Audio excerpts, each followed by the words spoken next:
நாம எது நடக்க கூடாதுன்னு நினைக்கிறோமோ அதெல்லாம் கரெக்டா அச்சு பிசுறாவும் நடந்து முடிஞ்சிருது. ஆனா நாம எது நடக்கணும்னு நினைக்கிறோமோ அது நடக்கிறதுக்கான எந்த அறிகுறியுமே தெரிய மாட்டேங்குது. இது என்ன டிசைன்னே தெரியலையாடா சாமி. போன் பார்த்தா கண்ணு வலிக்குது, தூங்க போனா கொசு கடிக்குது, வெளிய போனா வெயில் அடிக்குது, வீட்டுல இருந்தா போர் அடிக்குது. ஒரு மனுஷன் காலையில் 9:10 வேலைக்கு வருவது, ஈட்டி நீட்டி பிடித்தபடி சுவரோடு சுவராக பள்ளியை போல் ஒட்டி இருந்து விட்டு வீட்டுக்கு ஓடி விடுவது. இடையில் 1 மணி நேரம் உணவு விடுமுறை வேறு.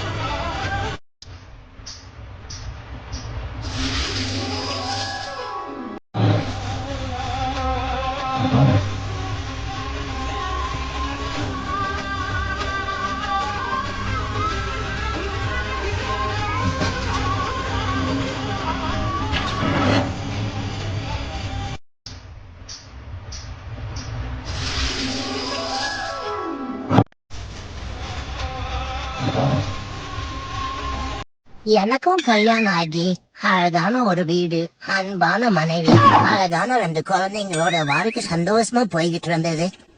அப்புறம் என்னாச்சு?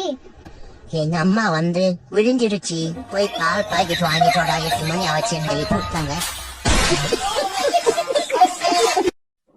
யாராச்சும் கெஸ்ட் வந்துடக்கூடாது வீட்டுக்கு, இத பண்ணு அத பண்ணுன்னு என்ன வச்சு கோழி கிட்ட காட்ட ஆரம்பிச்சிருவீங்க. நான் பாட்டுல இருந்தேன். கீழே இறக்கி விடுறாங்க, அப்புறம் மேல ஏத்தி விடுறாங்க, இத பண்ணு அத பண்ணு டார்ச்சர் பண்றாங்க. போடுறது தயிர் சோறு, இதுல பர்ஃபார்மன்ஸ் மட்டும் வேற லெவல்ல இருக்கணுமா? என்ன நினைச்சிட்டு இருக்கீங்க? நீங்க போடுற தயிர் சோத்துக்கு இந்த பர்ஃபார்மன்ஸ் தாங்க வரும். உங்க மெனுல இவ்வளவுதான் இருக்குன்னா என்னோட பெர்ஃபார்மன்ஸ் அவ்வளவுதாங்க இருக்கும்.